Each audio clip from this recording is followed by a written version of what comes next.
the story beginning in a world where a young girl gazes at her torn stuffed puppy, her heart heavy with sadness. Her mother proposes throwing it away, arguing that even if they repair it, the toy would no longer look nice. Since the family is wealthy, the mother sees no issue in simply buying a new one. Though the girl feels some attachment to the toy, she eventually agrees to discard it, swayed by her mother's opinion. So, they toss the toy into the garbage bin outside their house along with the rest of the trash. The bag travels through a ventilation system and ends up in a garbage truck, which carries it to the city's underground junkyard for final disposal. Meanwhile, as the mother heads back home, a mysterious man in a cloak watches her intently, silently judging her for so carelessly discarding things. Not long after, the same garbage truck arrives at the junkyard, and a boy slips in behind it. Shortly after, a guard spots him rummaging through piles of trash in a room filled with garbage bags. Growing suspicious, the guard aims his gun at the boy and demands to know his identity and why he's there. He adds that there have been reports of a trash raider who's been undermining the city's cleanliness by dragging garbage back out into the open. Convinced the boy is the notorious trash raider, the guard triggers the emergency alarm. Within moments, 2 more guards rush in to capture him. Seizing the opportunity, the raider hurls garbage at them, startling the guards and bolts through the ventilation tunnels. Just as he's about to slip out the back door, the gate slams shut, giving the guards a clear shot. But the raider suddenly taps into a hidden ability, enhancing his speed so drastically that he effortlessly evades the bullets. He ends up getting shot by one of the bullets, but still manages to escape through the sewer system. Once the situation settles, he emerges onto a deserted street and finally breaks his silence, insisting that he's not a raider. He explains that everything he did was to recover items that never should have been discarded, like the stuffed puppy. The following morning, rumors about the trash raider begin to circulate. 2 women gossip about how disgusting and harmful such people are to society, labeling them as filthy. Nearby, a man dressed in ragged clothes, an obvious outcast in this pristine city. He overhears their conversation but silently walks away. He exits the city through a small door, stepping into a slum located just beyond its borders. News of the trash raid quickly spreads throughout the slums, stirring concern among the residents, who now fear a heavy police presence. A girl named Chiwa instantly pointed the finger at her friend Rudo, the boy with the red eyes, certain he was the one behind the whole mess. Rudo is busy sorting through the pile of trash he's gathered, mostly broken toys and accessories he plans to fix, so he doesn't notice Chiwa approaching at first. When she gets closer, she demands to know if he once again risked his life sneaking into the city just to steal garbage. She warns him how harsh the city's waste control laws are, saying that if he's caught, he could end up locked away for good. Rudo replies that these aren't trash, but perfectly usable items that the wealthy city dwellers carelessly discard. He shares how much pity he feels for these things that were thrown away so thoughtlessly. That's why he brought them back to fix them up, so he can sell them to people in the slums who will actually appreciate them. Chiwa gets where Rudo is coming from, but part of her can't help but question if he's developed feelings for trash. At that moment, 3 thugs arrive to pick on Rudo. The one in the center mocks the foul smell and tells Chiwa she shouldn't be seen with a trash collecting nobody like him. One of the other bullies kicks over a lamp Rudo had just repaired and sneers, saying there's no use fixing junk since no one would ever want something touched by a nobody like him. Chiwa, confused by their behavior, can't figure out what their problem is after all. She sees them as no different from Rudo, but the arrogant guy refuses to agree, insisting that they're nothing like Rudo and could escape the slums if they just put in the effort. Supposedly, the slums were originally created to house criminals, and both the 3 guys, Chiwa and Rudo, are all descended from them. Everything seemed to be going fine for a while, until Rudo's parents went on a killing rampage, shattering whatever sympathy or trust the townspeople still had. After the jerks finally leave, Chiwa tries to lift Rudo's spirits by telling him he's a kind person, and that he'll definitely succeed in life. She then spots the stuffed puppy, and Rudo shyly admits he wanted to give it to her as a present. But just as she's about to accept it, her mother arrives, yells at her to stay away from him, and pulls her away. That evening, Rudo returns home and discovers Rikto waiting inside. Rikto is the same man who had been eavesdropping on the 2 women in the city earlier. Rikto teases Rudo for failing to win Chiwa over, admitting he had been spying on him. On that note, Rikto asks how Rudo's trash raid went the night before. He insists Rudo doesn't need to struggle so hard to make money since he's still just a kid, even though they aren't blood related. Rikto makes it clear that he sees Rudo as family. Rudo feels grateful toward Rikto, explaining that he took him in after he was left alone following his parents' crime spree and has cared for him ever since. That's why Rudo is determined to pay him, even if it means scavenging through the city's trash. Rikto spots spots the injury on Rudo's arm and, realizing it's a gunshot wound, quickly tends to it. He sternly warns Rudo to stay away from the junkyard from now on. Rudo brushes it off, saying the wound is nothing compared to the scars left by his parents, revealing that his hands are marked with dark blemishes. Even so, Recto insists he must stop before the guards discover who he really is. If they do, he'll be thrown into the abyss, just like his father was. Since he was a child, Rudo has faced scorn from everyone because of his strange-looking hands. But ever since Recto gave him a pair of gloves, he's found the courage to keep going. As usual, Recto playfully nudges Rudo to hurry up and give Chiwa the stuffed puppy before someone else takes the chance. Rudo, of course, refuses, leading to a light-hearted argument between them. Unbeknownst to them, the same cloaked figure from earlier stands outside, listening in on their conversation. The following day, Recto attempts to adjust Rudo's expression. He gently holds Rudo's cheek and tells him that he should try smiling once in a while, and that even if he's not truly happy, faking a smile can at least hide the sadness from others. After a while, Rudo breaks free from Recto's grip and steps outside. Looking around, he realizes it's already morning. Then he catches his reflection in the water and thinks to himself that a face as messed up as his can't be fixed. Still, he questions whether Chiwa might have gone outside. He moves toward the abyss, remembering that he doesn't need to go far for garbage. Everything in that area ends up dumped into the abyss. The place is essentially a massive landfill, but it's not just discarded objects that end up there, even people, including criminals. As he gazes into the abyss, he notices someone about to be cast down. The sight makes him think of his father, who was supposedly thrown into the pit as well, though he has no way of knowing if that's truly what happened. Just then, Chiwa shows up and mentions that another criminal is about to be thrown in. Rudo is startled by her sudden appearance, and she comments that it's unusual to see him in that area. To Rudo, the view from that spot isn't anything special. Not that the slums have much of a view to begin with, but this place feels especially bleak. The slums were deliberately built at the edge of the city as a reminder to its residents. Step out of line, and you'll be tossed into the abyss. It's ironic. No matter how hard you try to avoid witnessing people being thrown to their deaths, you end up seeing it anyway. So Chiwa warns Rudo that she doesn't want him ending up like that. She knows there's a lot of trash out there that doesn't deserve to be discarded, but that doesn't mean he should risk his life for it. If he gets caught, he'll be thrown into the pit, and that would break her heart because she loves him. The moment Rudo hears those words, he gets flustered and ends up rolling on the ground. Chiwa notices he's still holding the stuffed puppy from the previous day. He extends the toy toward Chiwa, offering it as a gift, though he admits she might not want it since he found it in the dump. Chiwa happily accepts it, and the moment she takes it, Rudo dashes off joyfully only to trip and crash into some guards along the way. There are roughly 4 guards. They don't bother him and simply walk away, leaving Rudo puzzled about why they were there in the first place. He keeps running, desperate to find Recto and warn him, but when he finally reaches home, he's met with a horrifying sight. The masked man is stabbing Recto, his body drenched in blood. Rudo tries to scream for help, but no one is around to hear him. Rudo charges at the man in a desperate attempt to fight him, but the masked attacker easily shoves him aside. By the time Rudo regains consciousness, it's already too late. The man has finished with Recto, frozen in shock. Rudo can only watch helplessly as the mysterious man walks away. When he finally snaps out of his daze, he screams Recto's name and rushes to his side, but there's nothing he can do. Recto tells Rudo that he needs to go, but Rudo refuses to leave his friend behind like that. Recto yells at him, insisting that he's the one who has to change this rotten world, that only he has the power to make a difference, so he must survive. Rudo, overwhelmed with love for Recto, can't bring himself to let go. He just keeps holding on tightly. Just then, conveniently, the guards arrive and catch him next to Recto's lifeless body. Without hesitation, they stun him with an electric shock and accuse him of murder, claiming he killed Recto. Rudo tries to protest, insisting they've got it all wrong. Rudo warns them that Recto isn't dead yet. He can still be saved if they hurry. However, the guards, who see themselves as superior to the people in the slums, couldn't care less about the lives of those who live there. All they care about is capturing whoever they assume is the culprit. Rudo tries to explain that he didn't kill anyone and that the real killer had just gotten away. However, they accuse him of being from the slums and insist he's surely capable of murder. From there, he's immediately taken to the abyss. He's left hanging at the edge of the abyss as people begin to gossip about him. Naturally, Chiwa hears the rumors too. They say he killed the man who raised him, branding him a murderer. Chiwa is heartbroken, as she had believed in him. While he is on the rope to be dropped, the priests declare that he is a criminal who deserves to be thrown into the abyss. Everyone starts screaming the slogan, "Send the filth to the pit," and urging the priest to throw him. Rudo wonders if there is anyone who wants to hear him out. He didn't do it, and no one wants to believe him. Rudo looks around and sees Chiwa standing in the crowd, and he can feel that she is also condemning him. In her mind, she says she had trusted him. She defended him even when everyone else called him a murderer. But in the end, he let her down and truly became one. She let the gift Rudo once gave her and leave, filled with disappointment. Watching her leave and realizing no one is willing to speak up for him, Rudo is overwhelmed with sorrow. He had already been judged before anything even happened, and that alone makes him resent everyone. With bitterness in his heart, he promises to make them all pay. Just then, he's tossed straight into the abyss, swallowed by darkness. He feels his life slipping away as a series of visions flash before his eyes. Everything fades as his eyes shut, consumed by the void until, to his surprise, they open once more. Rudo comes to the realization that he's truly been cast into the abyss. He had always heard stories about how dark it was down here, but what he never knew is that it's a living hell. As he surveys his surroundings, strange noises and movements catch his attention. When he turns around, he's met with the terrifying sight of a massive creature made entirely of trash. Rudo takes off running for his life, but the trash creature summons reinforcements. In no time, 2 more appear, trapping him. He can hardly wrap his head around the fact that massive heaps of garbage are somehow alive and attacking him. But the danger is all too real, and the human skull lying on the ground makes it clear what his fate will be if he doesn't do something fast. Suddenly, the trash beneath Rudo's feet collapses, sending him crashing down to a lower level. The impact leaves him in pain, the air knocked out of his lungs. To make things worse, the stench down here is unbearable, making it hard to breathe. He knows he has to find a hiding spot before the monsters catch up to him. But as he scans the area, he sees nothing but piles of garbage, offering no safe refuge at all. Rudo is on the verge of despair, convinced that death is inevitable no matter what he does. However, Ricto's dying words flash through his mind, reigniting his will to survive. He refuses to die before making everyone pay. Those who treated him like garbage, the people who let him be thrown into the pit, and especially the heartless murderer who took Ricto's life. One of the monstrous creatures tries to ambush him while Rudo is distracted. Rudo's fury surges, and he swings a metal pipe with such force that he sends the creature's head flying. At the same time, a man standing on a nearby trash heap notices Rudo across the garbage-strewn field and watches him with curiosity. Rudo is putting up a fight against the monsters, swinging his pipe with all his strength, but it barely affects their trash-made bodies. One of them knocks him aside, and he crashes to the ground, bouncing painfully across the filthy floor. Eventually, Rudo grabs hold of a street sign and throws it at one of the trash monsters, landing a solid hit that actually does some real damage. But the toxic air around him is starting to take its toll. He knows he can't keep this up for long. Seeing him struggle to stand, the 2 trash monsters seize the opportunity and charge at him together. At the last second, Rudo snatches a piece of metal and swings it with all his strength, cutting one of the trash monsters straight through. This causes a massive explosion of garbage, leaving Rudo momentarily relieved, but his victory is short-lived. Another monster appears right in front of him. This one is huge and more terrifying than the last. With no other option, Rudo turns and flees for his life. The monster crashes into the ground, launching Rudo through the air until he lands right in front of the man who had been observing him. Rudo is confused by the man's sudden appearance, though he's still struggling to breathe because of the overwhelming stench. Without saying a word, the man picks him up, randomly kicks him across the floor, and then straps a gas mask onto Rudo's face. Initially, Rudo is angry, but soon he notices he can breathe properly now and feels he should be thankful. He looks at the man and expresses his gratitude for the assistance, though he still has some questions about their location and about the trash monsters. These are all reasonable concerns, but the enigmatic man simply tells him to keep quiet. Rudo doesn't get why the man won't answer him, so he starts shouting, demanding explanations. He was just thrown into this place and has no clue what's going on. He refuses to stay silent until the man tells him something. His yelling only angers the man, who snaps back at him. He shouts that this is one of the many toxic wastelands left behind by spheroids like Rudo, and that he would have explained in time if Rudo had just shut up. But now, because of all the noise, they'll have to face those creatures again. The man explains that those creatures are trash beasts, monsters formed from garbage that aren't affected by regular weapons, and are triggered by sound. Rudo's shouting basically attracted all the nearby trash beasts. The ones in this area are especially dangerous, so the man had hoped to avoid alerting them, but now it's already too late. Energy surges from the man's arms into the umbrella. Right in front of Rudo, the umbrella transforms. As the trash monster lunges, the man slashes it to pieces with the now altered umbrella. Rudo can hardly believe how easily the man took down the creature. But with many more on the way, the fight is far from over. The man gets ready to charge. large, and in just moments, he takes out most of the trash beasts with ease. Rudo is stunned by what he's seeing and can't help but wonder what makes that umbrella so powerful. If he had something like that, he could finally make all those bastards in the city pay for what they did to him. One of the trash monsters starts spewing out a stream of purple slime, and the man instantly realizes it's best not to come into contact with it. He blocks the purple slime with his umbrella, then thrusts it directly into the monster's head, killing it. After finishing the job, he walks back to Rudo to see how he's doing. He removes his mask to introduce himself as Injin, a cleaner, but instantly regrets it. The stench in the air is still unbearable. Moments later, Rudo collapses from exhaustion due to the injuries he sustained earlier. While he's unconscious, a memory from his past with Ricto. Back when Rudo was a child, he came home one day completely covered in mud. Ricto, seeing the state he was in, asked what had happened. Rudo explained that a group of kids had shoved him into the dirt. He simply explained to them that objects can become alive if you care for them long enough, as a soul might eventually inhabit them. However, the children just laughed and began teasing him afterward. Rudo had heard this tale from Ricto, so he feels guilty that sharing it caused trouble. However, Ricto does believe that objects can possess souls. This excites Rudo, who eagerly asks if that means everything in the room has a soul too. Ricto responds that anything can have a soul, even the gloves Rudo is wearing, as long as he truly values them. Later on, Rudo wakes up to find Injin dragging him across the floor. He starts shouting, demanding to know why he's been chained up. Injin calmly explains that Rudo is still a complete stranger, and there's no way he'd take someone unknown back to his base without taking some safety measures first. Rudo struggles and demands that Injin release him, insisting he needs to return to the city immediately. But Injin explains that's not possible. What Rudo calls the city is known as the sphere down here, and it constantly shifts position in the sky, making it hard to locate, so reaching it would be impossible anyway. There are other complications too, but the bottom line is that Rudo is stuck here for now, so he might as well accept it and stop making a fuss. But Rudo won't back down. He's determined to make those jerks in the sphere pay no matter what. Injin had said he was stuck for now, which means there must be a way back up eventually. Rudo demands answers, pressing Injin to explain everything about this place and how to escape. He warns that he won't stop irritating Injin until he gets the info he wants. Injin is getting tired of Rudo's non-stop shouting, so he tells him that if he's that eager to learn what this place is really like, then he's about to get a real-world lesson. Injin keeps dragging Rudo along until they reach an abandoned gas station with a couple of trucks parked out front. Without another word, Injin drops Rudo off, wishes him good luck, and leaves him there to figure things out on his own. At that moment, Rudo notices several men watching him, all looking stunned by his appearance. They find his clothing odd and start wondering if he might be a spherite. To confirm their suspicions, they ask Rudo where he came from. Rudo tells them he fell from the place they call the sphere. The moment he says that, all men rip off their masks in shock. They've never encountered a living spherite before. The group struggles to accept that someone from the sphere could survive such a fall, but Rudo's battered face makes it hard to doubt his story. Annoyed by the strangers touching him, Rudo moves away. The men quickly apologize for their rudeness, explaining that they rarely encounter anyone like him. They just got a little carried away in their curiosity. The leader notices Rudo's discomfort in the chains and offers to adjust them for him. For a moment, Rudo thinks the guy might actually be decent, until things take a turn. Instead of freeing him, they shackle him in the back of their truck, laughing at how foolish it was for Rudo to trust a bunch of strangers he knows nothing about. As they secure the chains, the leader warns the others to handle Rudo with care. After all, they wouldn't want to ruin their merchandise. Spherite parts are highly valuable in this place, with eyes, fingers, and even clothes fetching top prices. But the leader never dreamed they'd get their hands on a living, breathing spherite. The man figures Rudo must be confused about why spherite parts are in such demand. He explains it plainly. Everyone on the surface hates spherites. For generations, they've done nothing but dump their waste down here. Endless mountains of trash that poison the air and warp the land. Worse yet, that filth breeds monsters. The way the leader sees it, spherites have been slowly killing people for years, drowning them in poison and filth. Once word gets out that Rudo's one of them, people won't just want him dead. They'll make it hurt. Not that the leader cares. Whether Rudo's tortured or torn limb from limb, he'll still turn a profit selling him. But before anything else, the leader decides to take some personal revenge first. He forces handfuls of rotting garbage into Rudo's mouth, thinking that Rudo probably never tasted real suffering before. But as he shoves another fistful of waste down Rudo's throat, Rudo sinks his teeth into his fingers and tears the flesh clean off the bone. The leader recoils in pain, but Rudo continues to chew chew the flesh, and even swallows it. Back in the slums, Rudo had to survive by eating scraps like this constantly. For him, nothing is different now. The prejudice remains the same, no matter where Rudo ends up. People will always find an excuse to treat him as worthless. He's had enough. He tears himself free from the chains, and at this point, Rudo loses all control. The only thing driving him now is the urge to kill. From a cliff nearby, Injin has been observing everything, and he's genuinely impressed by what Rudo's potential. Rudo remembers Rikto's words that if you take care of something long enough, it will eventually awaken a soul. As he reaches out and grabs the chain floating, it suddenly turns red, leaving the thugs stunned. In this world, rare individuals like Injin exist, those who can bring life into objects and unlock their true potential. Rudo is one of those people. The chain in Rudo's hand transforms, making the thugs hesitant to attack, but the leader quickly reminds them that even if Rudo is a giver, without the chain, he's powerless. Motivated by that, they manage to knock the chain out of his hand. Still, that doesn't slow Rudo down. He grabs a tire and uses it to pummel every last one of them. The only one left standing is the leader, and he's completely helpless against Rudo. With no other option, he starts hurling insults non-stop, but all that does is fuel Rudo's rage even more. He's just about to finish the guy off when, at the very last moment, Injin steps in and stops him. That's when Rudo finally comes to his senses, and right after, the tire he'd been using disintegrates into dust. Rudo is completely confused about what just happened or how he managed to pull it off, but he suspects his gloves had something to do with it. Injin says sorry for leaving him in that situation, explaining that he needed to find out what Rudo could really do, now that it's clear Rudo is a giver. Injin makes him an offer. He'll answer any of Rudo's questions, but in return, Rudo has to join him and the other cleaners. But Rudo doesn't trust him, so he refuses his offer on the spot. Injin brings Rudo to the hospital due to the severity of his injuries and gets him treated by a doctor. While there, Injin tells one of his teammates that he's found a naturally gifted kid to add to their team. Rudo protests, shouting that he never agreed to join, but Injin replies that he doesn't really have a say. He won't survive out there alone. The doctor also starts scolding Rudo, calling him reckless for going into no man's land alone. He's shocked Rudo even survived after breathing in so much toxic air and says he should be thankful Injin came to his rescue. Just seeing Rudo's face is getting on his nerves, so he tells him to pay the bill and leave. Afterward, Injin covers the doctor's fee, and the two of them head out together. Rudo truly appreciates everything Injin is doing for him, but he insists he can't join his team. He needs to return to the sphere to get his revenge. He doesn't have time to hang around down here picking through garbage. Injin tells Rudo he's welcome to try asking around for a way back up to the sphere, but first, he should understand a few things. Down in the ground, everyone despises spheroids, and if people discover Rudo is one, he's done for. Plus, nothing comes free here. Nobody's just going to hand him information, so wandering around asking questions won't get him anywhere. Inside the city, Injin grabs some burgers for Rudo, and the two sit down at a nearby table. Rudo is thoroughly enjoying his meal. He's even a bit shocked because he always pictured the pit as a complete wasteland, but now that he's actually here, he realizes it's just like any other city, just with a lot more garbage lying around. Injin decides to fill Rudo in on how things work down here. He explains that trash often carries traces of emotional energy known as anima. Sometimes, that anima builds up and forms into a single massive entity, which is how trash beasts like the ones Rudo fought are born. These creatures attack humans on sight, though they usually stay near the dump zones, so city folks rarely encounter them. Still, every now and then, one of them shows up and causes chaos in the city. On top of that, taking down trash beasts isn't simple. You have to destroy their cores, and that requires special gear like Injin's umbrella or Rudo's gloves. These might look like normal items, but if they're treated with enough care over time, anima can inhabit them, turning them into powerful tools for fighting trash beasts. Only a few people can extract anima from these vital instruments. They're known as givers, and as luck would have it, Rudo is one of them. Injin explains that he's a cleaner, part of a group that specializes in eliminating trash beasts. They're always in need of givers, so he's offering Rudo a job on his team. Rudo demands to know if Injin will actually tell him how to return to the sphere in exchange for working together. Injin admits he has no clue how to reach the sphere. He only lied earlier to make sure Rudo would hear him out. Rudo is furious that Injin tricked him, but Injin shrugs it off, saying his boss knows way more about what goes on down here, so if anyone can help Rudo get back to the sphere, it's him. Still, Rudo feels frustrated that he now has to go through Injin's boss just for a chance to possibly get back there. Just then, Injin receives a call and and says he needs to step away to handle something quickly. Before leaving, he hands Rudo a bag of money and tells him he can spend it however he likes while he's gone. Rudo is stunned by the gesture and questions if it's really okay for him to accept it. Injin reassures him, saying it's no big deal after all, it's the money he made from selling Rudo's clothes. Rudo hadn't really noticed until now, but his clothes are indeed gone, and he's furious that Injin sold them without asking. However, Injin argues that he was actually helping him out, since wearing clothes from the sphere around here would only attract the wrong kind of attention. Before Rudo can shout at him, he walks away. But while Rudo is distracted, a cat suddenly leaps down, grabs the money from the table, and runs away. Rudo immediately takes off after it, chasing it down the alley it disappeared into. The cat is too quick. Rudo knows he won't catch it empty-handed. To even the odds, he snatches a stick nearby, using it to trap the feline. But in his haste, he doesn't notice the stick has an owner, and he's furious. He accuses Rudo of stealing from him, but Rudo is completely confused. He doesn't recall taking anything. The man points to the stick in Rudo's hand, saying that's what he's talking about, but Rudo is baffled that something as ordinary and useless as a stick could matter so much to someone. The guy snatches the stick from Rudo's hands and tells him it's not a dumb object. It's not something you can take without serious consequences. He then activates the vital instrument and says he's going to teach Rudo a lesson about respect. Slamming the stick into the ground in front of him, he warns Rudo that being a talented giver doesn't mean you can take whatever you want. Rudo asks how the man knows who he is. He introduces himself as Zanka, one of the cleaners, and explains that Injin already filled him in on Rudo and asked Zanka to teach him how to use his gloves. Injin clearly has high expectations for Rudo, but he's still far from reaching his full potential, especially if he still needs to learn something as simple as not taking things that don't belong to him. Rudo attempts to explain that he wasn't stealing the stick. He only wanted to use it to catch the cat that had taken his money. However, Zanka refuses to listen to his justifications. He snaps at Rudo, saying that if he believes it's acceptable to take others' belongings, he must have had a horrible father. But when Zanka insults Recto, he goes too far, and Rudo's eyes blaze with fury. At that moment, Rudo remembers a lesson Recto once taught him, that anger only fuels conflict, and people rarely listen when emotions run high. Sometimes, stepping back and seeing things from the other person's point of view can lead to a calmer resolution. With this in mind, Rudo chooses to apply that wisdom now. He tries to see the situation from Zanka's point of view. Zanka is furious because he believes Rudo attempted to steal his treasured stick, and Rudo understands that feeling. He'd be just as upset if someone tried to take his gloves. With that in mind, he offers Zanka a sincere apology. The apology works surprisingly well. Zanka powers down his weapon and tells Rudo he's ready to move on. He even says sorry for threatening him earlier, admitting that even if he was upset as Rudo's mentor, he should have kept his cool. Rudo is shocked at how quickly things calmed down after he apologized. Without the anger, Zanka seems like a completely different person. Zanka reaches out to help Rudo up and asks what his vital instrument is. Rudo admits he's fairly certain it's his gloves, but hasn't figured out how to activate them consciously yet. As Zanka begins explaining how vital instruments function, Rudo barely listens, too distracted by how much friendlier Zanka appears when he smiles. He wonders if this is what Recto was talking about when he said, "He'll look better with a smile on your face," and he wants to try it for himself. He's been practicing for a while, so he should be able to smile properly by now. But when Rudo tries to smile, it even looks worse than it was before. Zanka stares in confusion. Whatever expression Rudo is making, it's nothing like a smile. Annoyed, he assumes Rudo is making fun of him, despite his own effort to be friendly. Rudo insists he's genuinely attempting to smile, but with his face twisted like that, it's nearly impossible to take him seriously. On top of that, Zanko really doesn't like Rudo's attitude regarding the work the cleaners do because they are out here every day risking their lives to save others. But Rudo is probably just doing this for some stupid reason. Rudo recalls Ricto's last words, urging him to change the world, and it infuriates him that Zeno would mock his goal when he truly means it. Zanka admits he tried to give Rudo a fair chance, but he just can't bring himself to get along with him, so he's finished pretending to be nice. Rudo is tired of holding back, so he picks up a piece of junk and declares he's going to beat the hell out of Zanka. Zanka is stunned to see Rudo fighting with something other than his gloves, and finally gets what Engine meant by calling Rudo unnatural. Still, even though he finds it impressive, he believes that raw talent like Rudo's is worthless without the proper skills to support it. At that moment, Rudo notices that Zanka no longer has his stick. When he glances up, he sees it flying right at him. He dodges just in time, but Zanka quickly closes the distance and begins to overwhelm him with relentless relentless pressure. Rudo eventually spots a chance to strike back, but his counter only leaves a small cut on Zanka's cheek. Zanka throws Rudo to the ground, mocking him as a worthless giver. But then he feels something on his cheek, and to his shock, after sniffing it, he realizes it's poop. Looking at Rudo, he notices that the weapon Rudo grabbed earlier was a plunger and one with lots of poop. Rudo is completely clueless about why Zanka is so panicked, but he's not about to back down. So even as Zanka desperately pleads for a timeout, Rudo keeps pursuing him, convinced that this strange plunger must be some kind of deadly weapon. Rudo leaps into the air with pride and swings the plunger down on Zanka, spreading poop all over his clothes. Sometime later, Injin shows up to see how Rudo is doing, only to find him next to Zanka completely covered in filth. On their way, after Rudo explains everything, Injin bursts into uncontrollable laughter. He never imagined that Rudo and Zanka's first encounter would involve Rudo throwing poop at him. Zanka is basically the definition of a spoiled rich kid, so being hit with poop was a total humiliation. Rudo had no clue he was throwing poop the whole time, so now he feels embarrassed. He finds it gross, even by his own standards. Still, Injin sees the whole situation as a good way for them to get to know each other. He reassures Rudo that Zanka is the most talented giver when it comes to handling vital instruments, so he'll make an excellent teacher. Zanka feels flattered that Injin holds him in such high regard. As he's enjoying the praise, Rudo spots a pair of boots in the back of the car. Injin casually says it's just Rio. Injin didn't know she was there, so she explains she just wanted to get a look at the new guy herself. Rudo feels a bit anxious since he's barely ever talked to girls before, but then Rio starts messing with his hair, saying she likes the color. Meanwhile, Injin casually mentions they're on their way to the cleaner's HQ.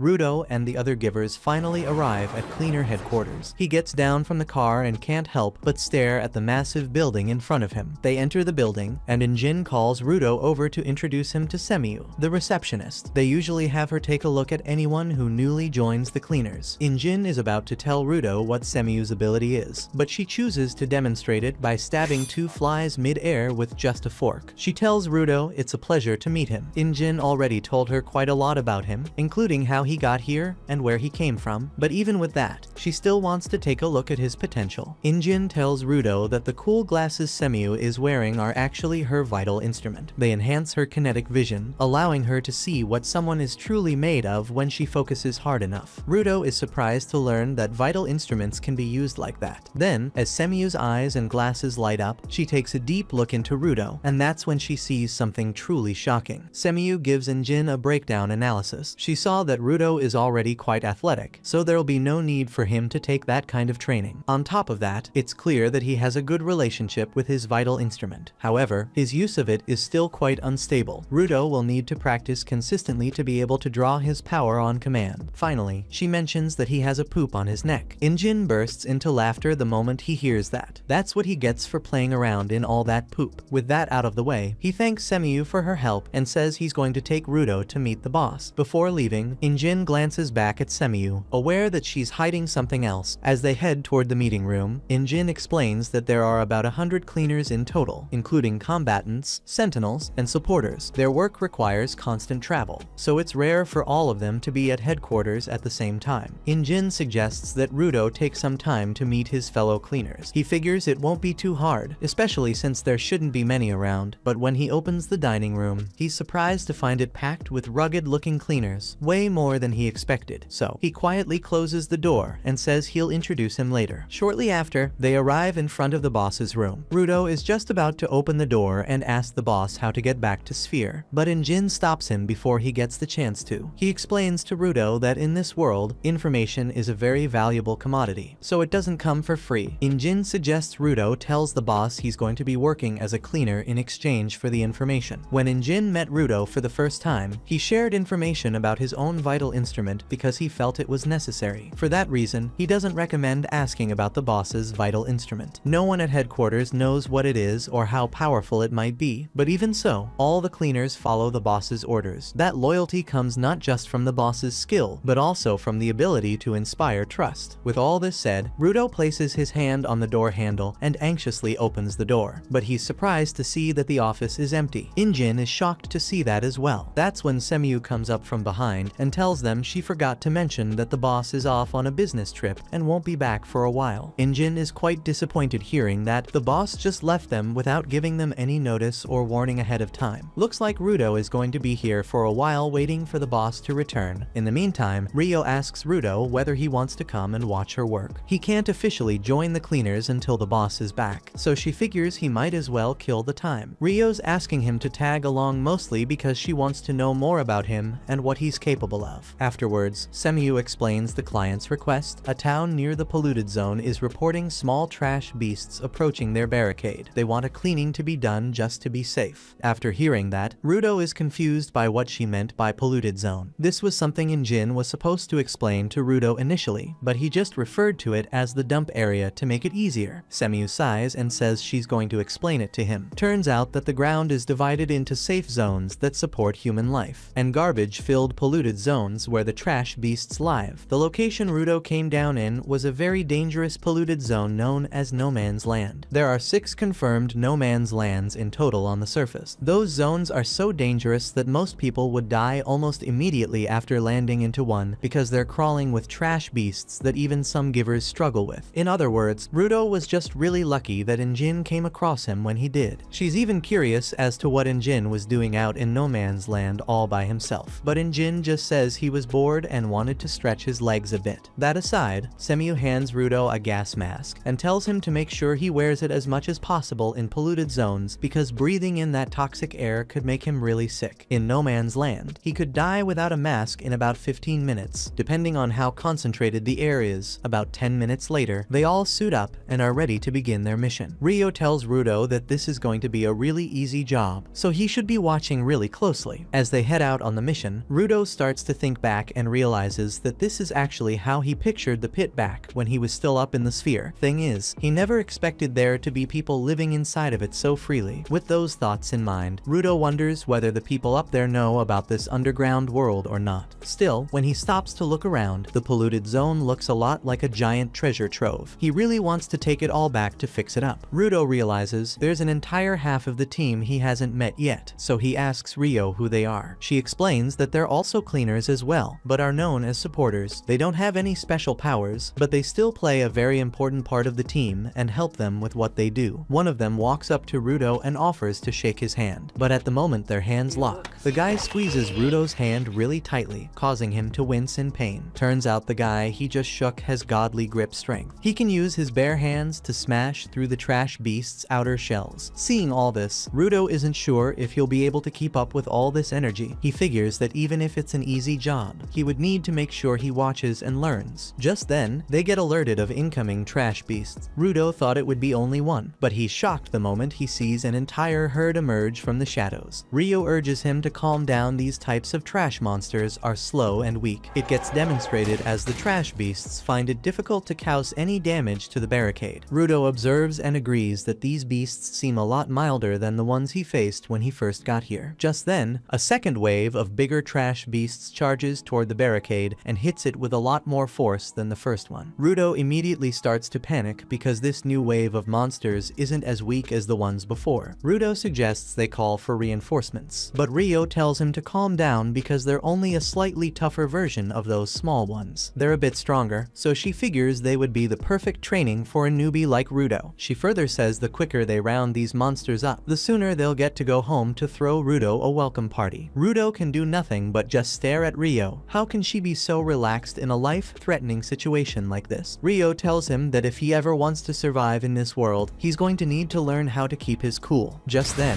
one of the trash beasts reveals its true power by breaking through the fence, and even Rio is shocked. She realizes this monster is a lot stronger than she expected, so it won't really be the best teaching material for Rudo. She walks forward and plans on taking it down all on her own. Rio kind of enjoys this feeling because a tough opponent like this sure does get her blood pumping. Her vital instrument is a pair of scissors. First, the scissors glow a bright green before Rio tosses them into the air and transforms them into something larger. She then swings them around and takes out the first wave of trash beasts in a single strike. Rudo's jaw drops as he watches her fighting style. He notices that she wields her weapon with her feet instead of her hands. Gris explains that her vital instrument is called the Ripper, and this is what makes Rio special and sets her apart from the rest. That aside, Gris reminds Rudo not to let his guard down, even though he's just observing. But that's when one of the trash beasts sneaks up from behind and is about to charge into Rudo. At the last moment, Gris steps in, uses his superhuman strength to stop the beast, and then tosses it over to Rio so she can finish it off. Watching this, Rudo begins to understand how the cleaners operate. The supporters don't have powers, so they can't defeat the trash beasts on their own, but they can still disable them and set things up for the giver to land the final blow.